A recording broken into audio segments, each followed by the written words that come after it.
السلام علیکم ناظرین، پروگرام دین کی دنیا کے ساتھ میں ہوں آپ کا ہوسٹ اویس اسحاق۔ ناظرین، حج کا مبارک مہینہ چند دنوں کا مہمان ہے۔ یہ مہینہ اتنا بابرکت ہے کہ اس مہینے میں اللہ تعالیٰ نے قربانی کو بھی رکھا، جو کہ حضرت ابراہیم علیہ السلام کی سنت ہے۔ اس کے علاوہ اللہ نے حج کی مبارک عبادت کو بھی رکھا ہے۔ یقیناً یہ اتنی اہم عبادت ہے کہ اس عبادت کے ساتھ اللہ تعالیٰ نے مغفرت کا فیصلہ کیا۔ جب اللہ تعالیٰ کسی عبادت کے ساتھ مغفرت کا فیصلہ کرتے ہیں تو یقیناً اس عبادت کا کچھ حق ہے جو حق ہمیں ادا کرنا ہے۔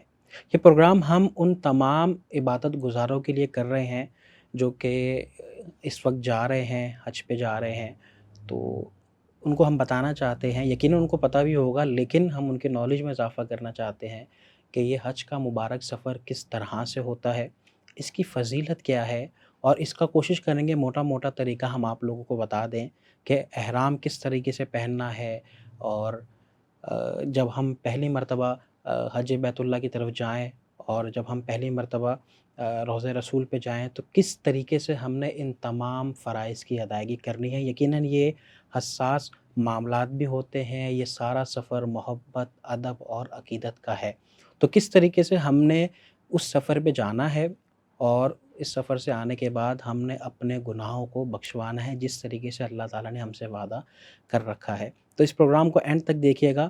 اس موضوع پہ بات کرنے کے لیے آج ہمارے ساتھ موجود ہیں مفتی محی الدین احمد منصوری صاحب۔ السلام علیکم حضرت۔ وعلیکم السلام ورحمۃ اللہ وبرکاتہ۔ سب سے پہلے بہت بہت شکریہ، آپ نے ہمارے پروگرام کے لیے وقت نکالا، اتنی مصروفیت میں سے اللہ آپ کو جزائے خیر عطا فرمائے۔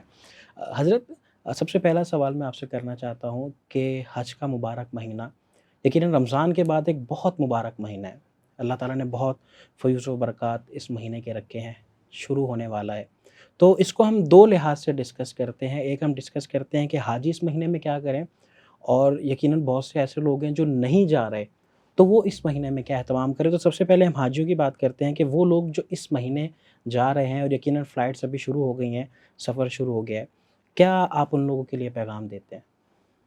بسم اللہ الرحمن الرحیم، الحمدللہ رب العالمین والعاقبۃ للمتقین والصلاۃ والسلام علی سید الانبیاء والمرسلین والحمدللہ رب العالمین۔ اس میں دو رائے نہیں کہ حج ایک مقدس ترین عبادت ہے۔ سرور کونین شافی محشر ساقی کوثر رحمۃ للعالمین صلی اللہ علیہ وسلم نے فرمایا کہ اس دین کے اسلام کے 5 ارکان ہیں۔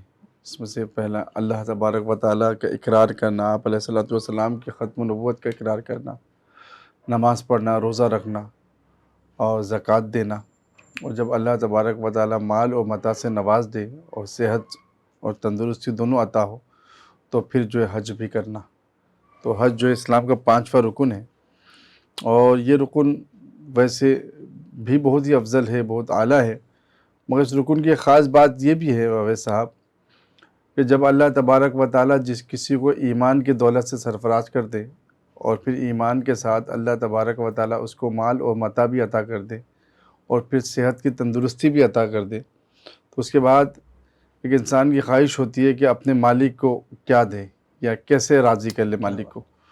تو اللہ تبارک و تعالیٰ فرماتے ہیں کہ اب تو چونکہ میں نے تجھے ایمان بھی عطا کی ہے، مال بھی دی ہے، تندرستی بھی دی ہے، تو اب میری رضا چاہتا ہے تو میرے گھر پر آ اور ندامت کے آنسو بہا اور جو ہے گڑ گڑا اور میری وحدانیت کے اقرار کر۔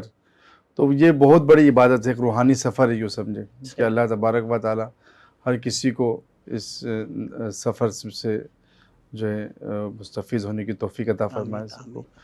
تو حجاج اکرام ویسے بھی اس مہینے کے کافی برکات ہیں، اور آج سے نہیں کہ یہ نہیں کہ صرف، بلکہ زمانہ جاہلیت میں بھی لوگ ان مہینوں کی قدر کرتے تھے، احترام کرتے تھے، اور ان کو اسی وجہ سے جو ہے حرم کا مہینہ کہا گیا ہے کہ جن مہینوں میں جتنے بھی دشمنیاں تھی عرب میں، وہ دشمنی کو بالائے طاق پر رکھ کے اس مہینے کی احترام میں، اس مہینے کی اس میں قتل و غارت نہیں کرتے تھے، بدلہ نہیں لیتے تھے، ایک دوسرے کے ساتھ صلح رحمی کا معاملہ کرتے تھے، اور سب کے لیے دروازے کھولتے تھے عرب والے، جتنی بھی دشمنی اپنی جگہ، مگر حج کے ایام میں صلہ رحمی کے دروازے کھول دیں۔ ہاں، کہ حج کے مہینے میں جو جس کے دل چاہے وہ آئے اللہ کے۔ کیا خوبصورت بات ہے کہ ایک اللہ نے اپنے رحمت کے دروازے کھول دیے اور مخلوق نے بھی رحمت کے دروازے کھول دیے۔ اور ویسے بھی اللہ نے پھر ان 10 دنوں کی باقاعدہ قرآن میں بھی تذکرہ کی ہے، 10 دنوں کی فضیلت کی بات کی کہ اس 10 دنوں میں ویسے ہی کہ رمضان کے بعد اللہ تبارک و تعالیٰ کے نزدیک سب سے جو بہترین ایام ہیں، جب سے قیمتی ایام ہیں،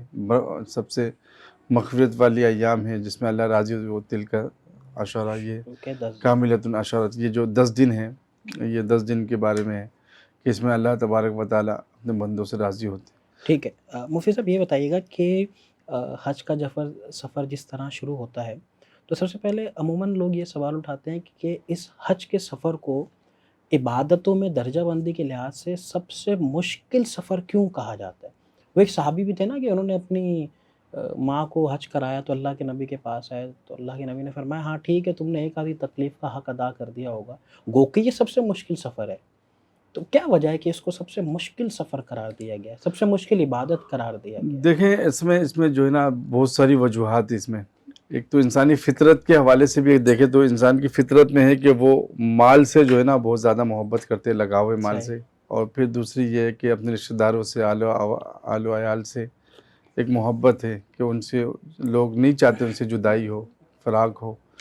تو حج کا ایک ایسا ایک سفر ہے کہ جہاں پہ جو ہے اپنے آل و اولاد کو چھوڑ کر اور مال کا ایک خطیر رقم خرچ کر کے جسمانی طور پہ بھی اپنے آپ کو تکلیف پہنچانا، پوری دنیا سے ہٹ کٹ کے، ہاں بالکل، تو یہ اس وجہ سے جو ہے نا اس کو بالکل بہت زیادہ وہ کیا ہے کہ یہ سب سے یہی ہے نا کہ بیمار کے لیے نہیں ہے، بچوں کے لیے نہیں ہے حج، بیمار کے لیے نہیں ہے، اور اس کے نام کے ضعیفوں کے لیے نہیں ہے، جس کے اندر قوت ہے، جس کو اللہ نے صاحب مال بنایا، غریب کے لیے نہیں ہے۔ تو اللہ نے اس کو تھوڑی سی اگر تخصیص کی ہے تو اس کی وجہ بھی ہے، مالداروں کے لیے سب سے قیمتی چیز دنیا میں مال ہے۔ ایسا ہی ہے، غریب سے پوچھیں کہ وہ اس کو احساس بھی نہیں ہوگا کہ اس کو مال کی ضرورت تو ہے، پر مال سے اتنے حرص نہیں ہوگی، جتنا اللہ تبارک و تعالیٰ عطا کر دے اتنا حرص بڑھتا ہے۔ آپ علیہ السلام کی حدیث ہے نا کہ ایک آدمی کو اگر ایک جواہرات کا اور خزانوں کا ایک جو ہے پہاڑ مل جائے، وادی مل جائے، تو وہ دوسری کی حسرت کرے گا کہ مجھے دوسری وادی بھی مل جائے، پھر دوسری مل جائے، تیسری کی حسرت کرے گا، اس کی پیٹ تب تک نہیں بھرے گا جب اس کے پیٹ سے مٹی ہی بھر سکتا ہے۔ تو اس سے معلوم ہوا کہ مال کا قربانی بہت بڑی قربانی ہے۔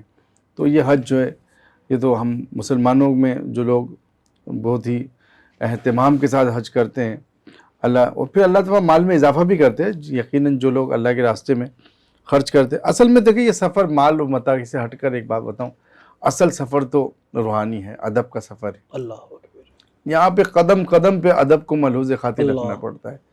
آپ یہاں کچھ بھی کر لیں، ایسے نہیں ہے کہ اللہ کے ابو ہریرہ رضی اللہ تعالیٰ عنہ سے مروی ہے کہ آپ رسول اللہ صلی اللہ علیہ وسلم نے فرمایا کہ جس نے حج کیا اور پھر بری باتوں سے، فسق اور فجور سے جو ہے اعتراض کی، مطلب رک گیا گالم گلوچ کی غلط باتوں سے، تو وہ گویا کہ ایسا ہے کہ وہ ماں کے پیٹ سے ابھی جنم لیا ہے۔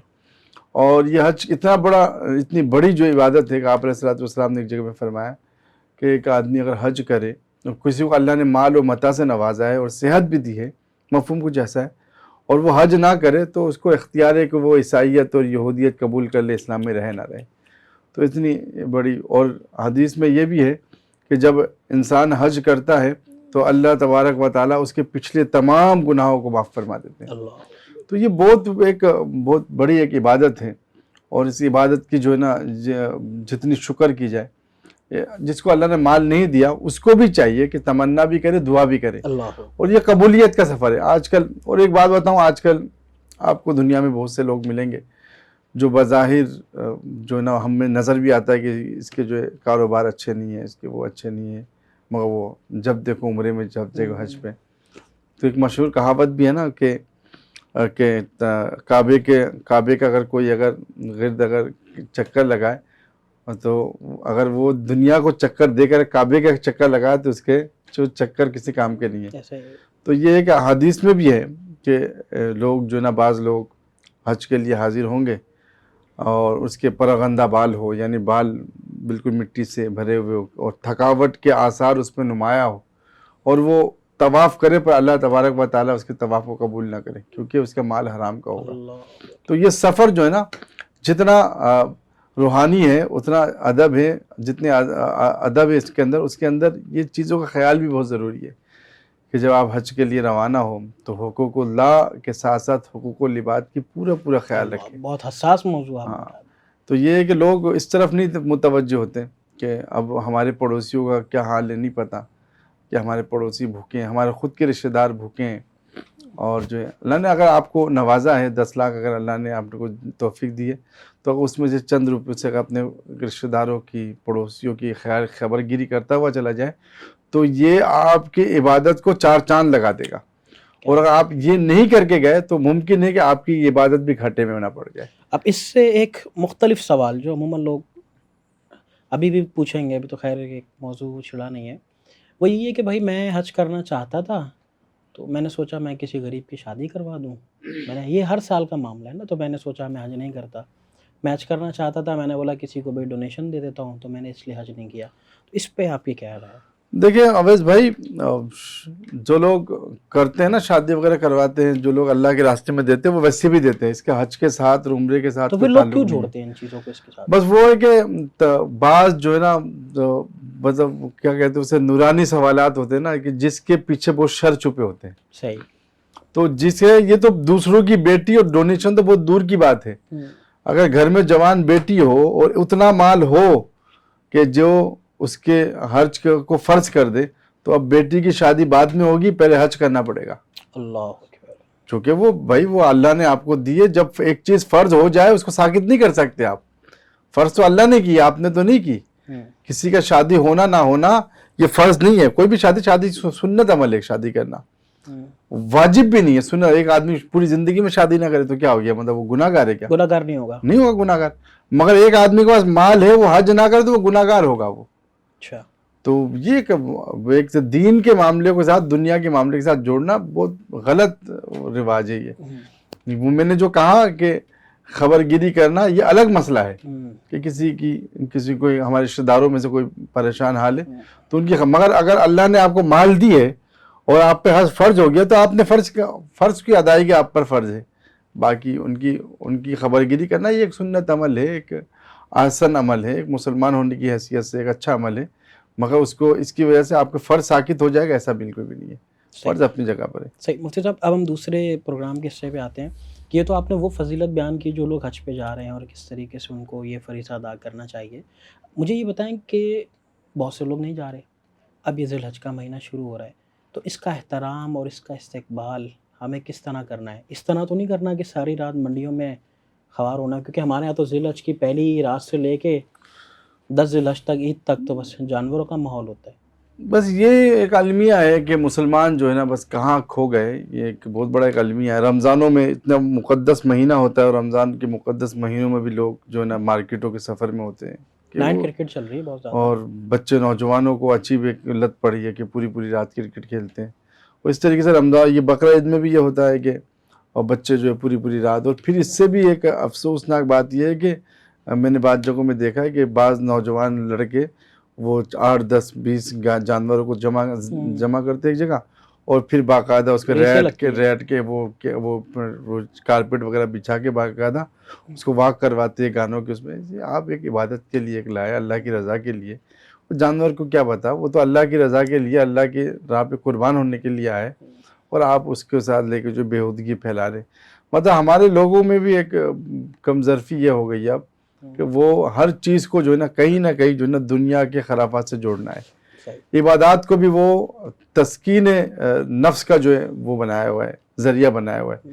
چاہے وہ حج ہو، چاہے وہ عمرہ ہو، چاہے وہ رمضان شریف کے روزے ہو، چاہے اعتکاف ہو اور چاہے قربانی ہو، ہر چیز کو جو ہے تسکین نفس کا ذریعہ بنایا ہوا ہے کہ بس عبادت اپنی جگہ عبادت بھی ہو جائے اور ہماری تسکین نفس بھی پوری ہو جائے. یہ ایک المیہ ہے. اس المیہ سے بچنے کے لیے کس طریقے سے ہمیں یہ 10 دن اور خاص طور پہ ذی الحج کا مہینہ گزارنا چاہیے؟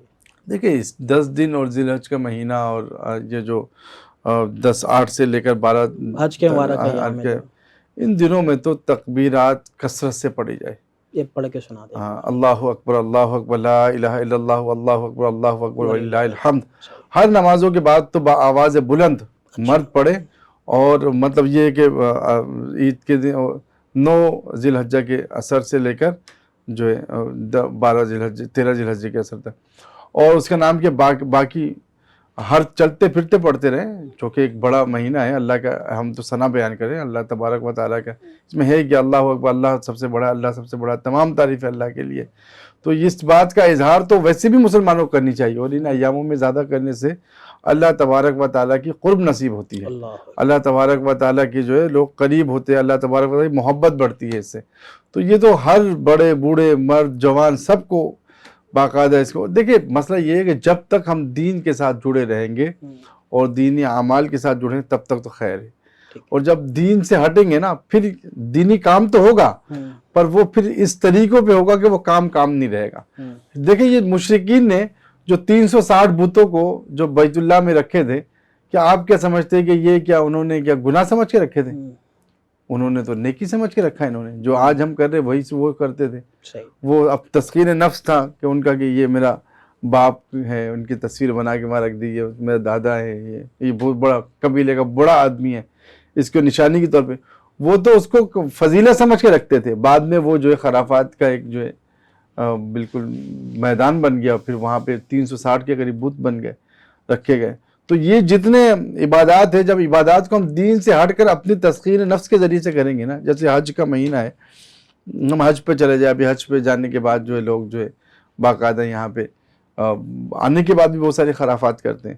آنے کے بعد باقاعدہ جو ہے پروگرام کرتے، پروگرام وہ حج کر کے آئے وہ بیچارہ اللہ تبارک و تعالیٰ کو راضی کر کے، اللہ تبارک و تعالیٰ کے اتنے بڑے گھر کو دیکھ کر اور اتنے مشقتوں کا سفر کر کے جو ہے. آج کل تو سفر تھوڑا آسان ہے مگر پھر بھی آسان میں بھی مشقت کم نہیں ہے. آپ اس کو یوں نہ سمجھے کہ جنہوں نے کی ہے آپ ان سے جا کے پوچھیں کہ وقت ٹو وقت وہاں پہ گزرنا اور یہ کہ وہاں پہ جانا، وقوف عرفہ کرنا، پورے دن جو ہے عرفات کے میدان میں رکنا، مزدلفہ پہ رکنا، مینا پہ رکنا، شیاطین کو جمرات کو جو ہے کنکریاں مارنا، اور پھر طواف کرنا، طواف زیارت، طواف قدوم، اور پھر طواف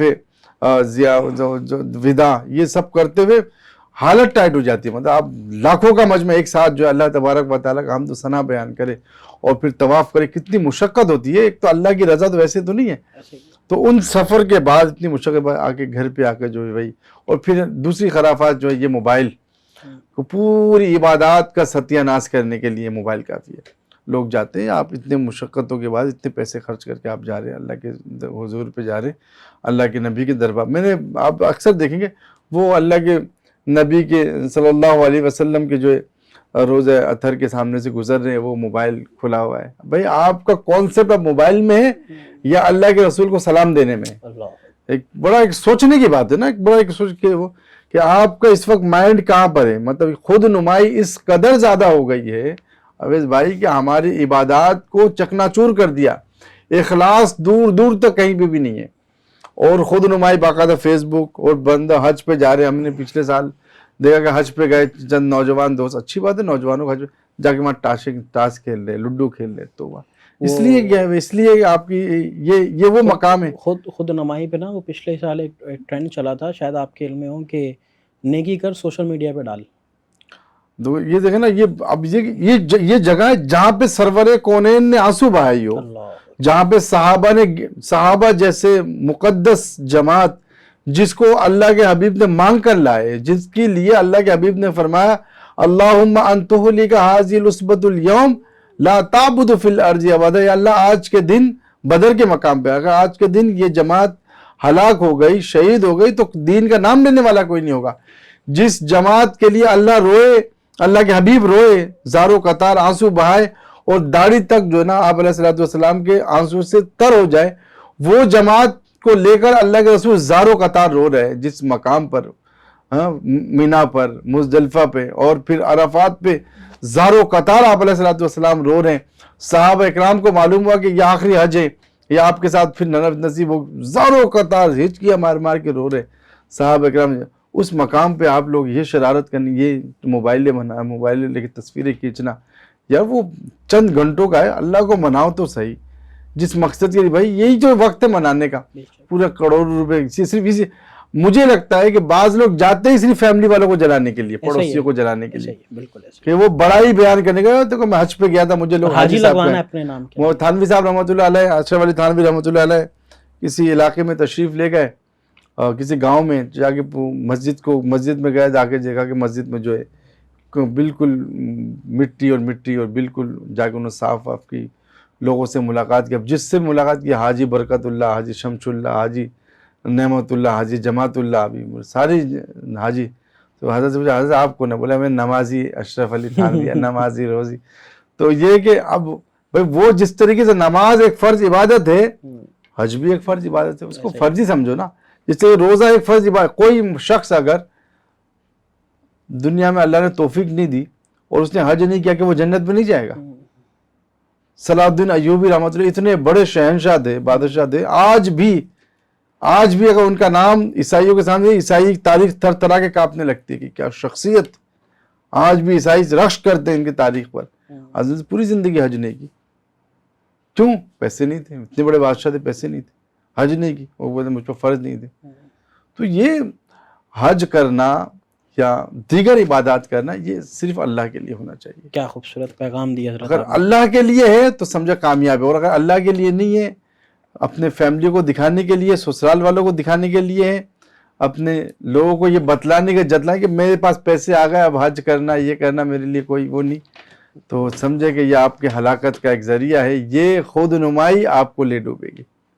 حضرت بہت بہت شکریہ, اللہ آپ کو جزائے خیر دے. یقیناً یہ وہ تمام پہلو ہیں جو لوگ جا رہے ہیں ان کو سمجھنا بھی چاہیے, غور بھی کرنا چاہیے کہ حج کا بنیادی مقصد تو روحانیت ہے, اور اس میں اخلاص جو ہے وہ بہت ضروری ہے, اور اخلاص سوشل میڈیا کی دوری سے ہی آئے گا میں سمجھتا ہوں. بالکل. تو بہت بہت شکریہ, اللہ آپ کو جزائے خیر عطا فرمائے. پروگرام کے اختتام سے پہلے اگر آپ اجازت دیں تو اس حج کے موقع پہ جب حضرت مولانا محمد نفیس شاہ صاحب جب حج پہ گئے تھے تو انہوں نے واپسی میں چند اشعار ارشاد حضرت بہت ماشاءاللہ, وہ اشعار آج اس پیش کر رہے ہیں. شکر ہے تیرا خدایا میں تو اس قابل نہ تھا, شکر ہے تیرا خدایا میں تو اس قابل نہ تھا, تو نے اپنے گھر بلایا میں تو اس قابل نہ تھا, تو نے اپنے گھر بلایا میں تو اس قابل نہ تھا, ڈال دی ٹھنڈک میرے سینے میں تو نے ساقیا, ڈال دی ٹھنڈک میرے سینے میں تو نے ساقیا,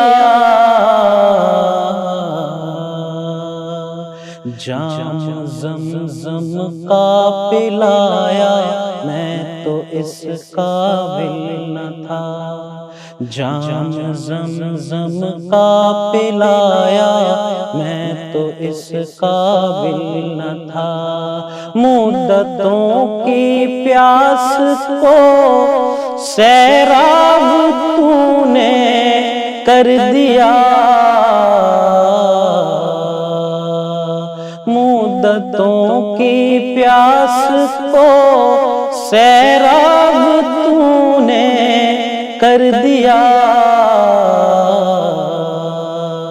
گرد کعبے کے پھرایا میں تو اس قابل نہ تھا, گرد کعبے کے پھرایا میں تو اس قابل نہ تھا, تیری رحمت تیری شفقت سے ہوا مجھ کو نصیب, تیری رحمت تیری شفقت سے ہوا مجھ کو نصیب, گنبد خضرا کا سایہ میں تو اس قابل نہ تھا, گنبد خضرا کا سایہ میں تو اس قابل نہ تھا. اسی کے ساتھ ناظرین اپنے میزبان اویس صاحب کو دیجیے اجازت, انشاءاللہ آپ سے ملاقات ہوتی ہے نیکسٹ ویک. اللہ حافظ. تازہ ترین خبریں, تحقیقات تحقیقاتی رپورٹس اور اسٹاک مارکیٹ کے حالات، کھیلوں کی خبریں، شوبز اور سوشل میڈیا ٹرینڈز صرف ایک کلک کی دوری پر۔ ایم ایم نیوز کی اپلیکیشن ڈاؤن لوڈ کریں اور باخبر رہیں۔